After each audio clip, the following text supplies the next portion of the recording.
This has been sitting here for months. It's time to take a look. Next on Mark's Lionel Trains.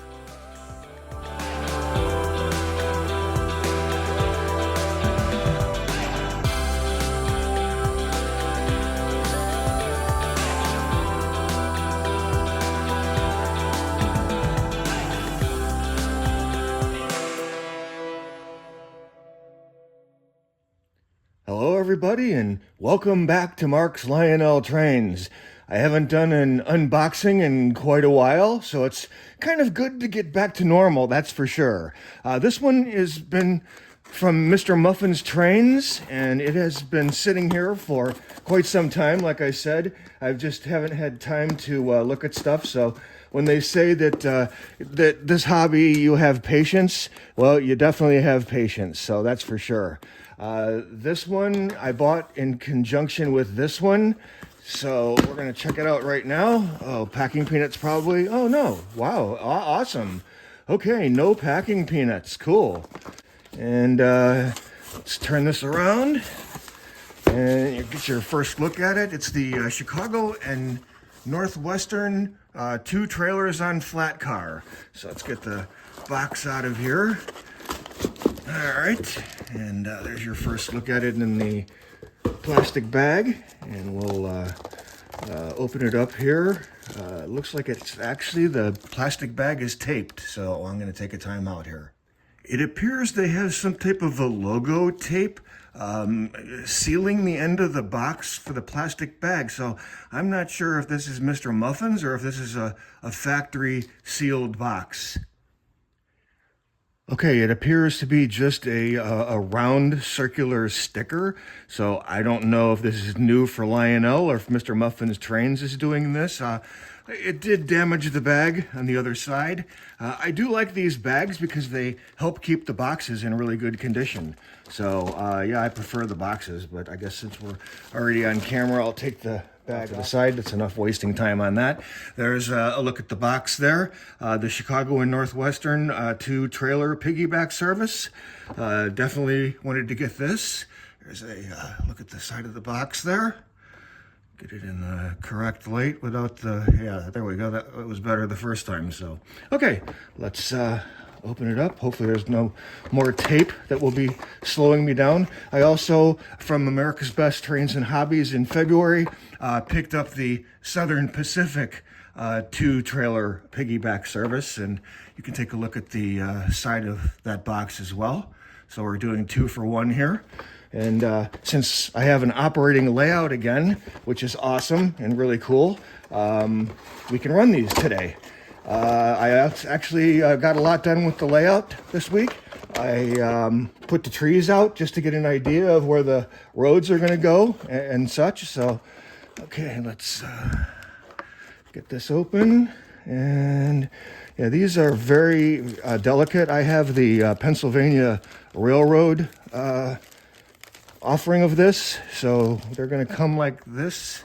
I guess we'll take the car out first, since the trailers seem to be separate. And there's your look at the flat car that carries the trucks. There's a look at the bottom.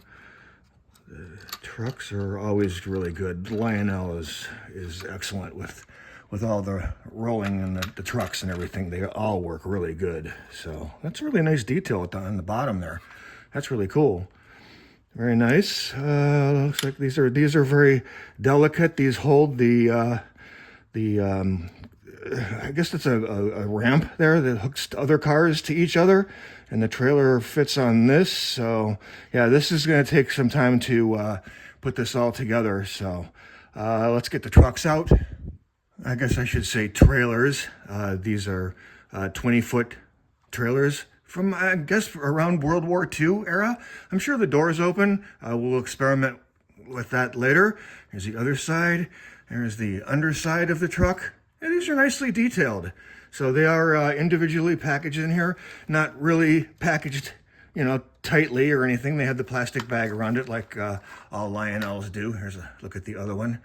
Very nice. Same detail, just two trucks. So, okay, let's get these on the layout. I have to say, after a year without a operating layout, it is very nice to say that I have an operating layout again.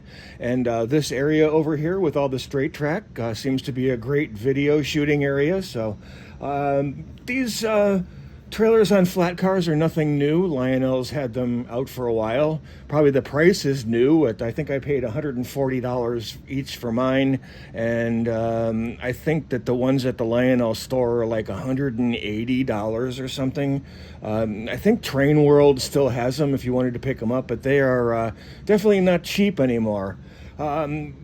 I do want to do a little bit different since a lot of people have probably already done videos on this, but since I have a numerous amount of these, and I actually have a truck and a trailer from 2012, and we'll talk about that in a second here, but I want to use these little ramps that are built in here to see if we can run the truck up and down on the cars like they would actually unload these things. And speaking of that, I have this the Lionel truck and trailer from, like I said, 2012. I wish Lionel would come out with this again. That was a really great idea. I got this from America's Best Trains and Hobbies on sale for, I think, $81 or something. And then I have the matching trailer on Flatcar. I bought the matching trailer on Flatcar first, and what does he have for the price on that? Like 90 something dollars, $99, $97.99. Wow, those days are gone, that's for sure. Gosh, that's gone up a lot. So, all right, let me get set up here, and we'll get these ramps going. All right, I have coupled all the cars together, and we will get ready to drop down the ramps. All right, we ran into a little bit of a snag with the ramps. I'm sure you guys that already own these have figured it out already. I dropped the first ramp down. That's really nice and all. And then I dropped the second ramp down, and ooh, it just doesn't fit. It's a little bit short. So that's kind of a bummer.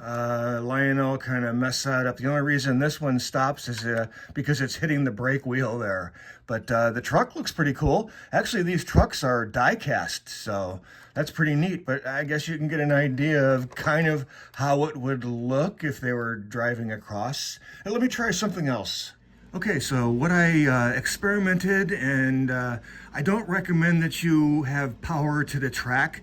I offset the truck so that the couplers are not as close together, and then I drop down the back ramp and it fits fine, and I drop down the other ramp and it fits just fine as well. So I think with scale couplers it would probably work. And we will drive our Pennsylvania Railroad truck up and over the ramp, and then up.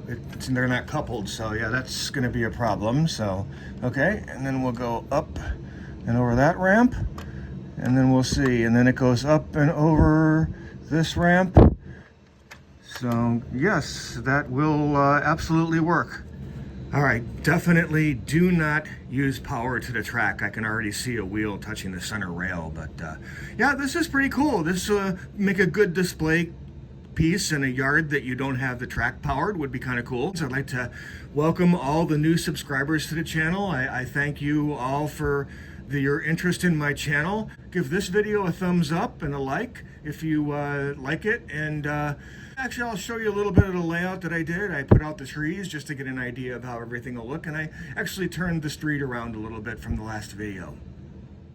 All right, I'll cover this quickly. I'm going to cover it in full detail on my adding roads video, but I did adjust the parking lot for Taco Bell a little bit. It's going to be just a pattern. The siding that I had here that I put in, and it ended around here, I added a switch and extended it a little bit so I can park a switcher or a boxcar or something. And then I actually spun the track around kind of like what I originally wanted to do in one of the earlier videos, and have access to buildings behind the track there. So that'll turn out really well. And I added the train station a little bit over here too, and put the house over here. I put the railroad crossing in. The street's going to go around here, through the railroad crossing there, all the way downtown over there. And then on this end of the layout, you can kind of see that actually that BNSF locomotive is kind of in the way, but I'm going to kind of have a little bit of a road going through all those railroad tracks there, connecting to the road in between there. So cars can kind of sneak through there, but they really shouldn't be sneaking through there. All right, I think it's time to run some trains. I think once the roads are in, the layout will really start coming together. So thank you very much for watching, and we'll see you on the next episode of Mark's Lionel Trains.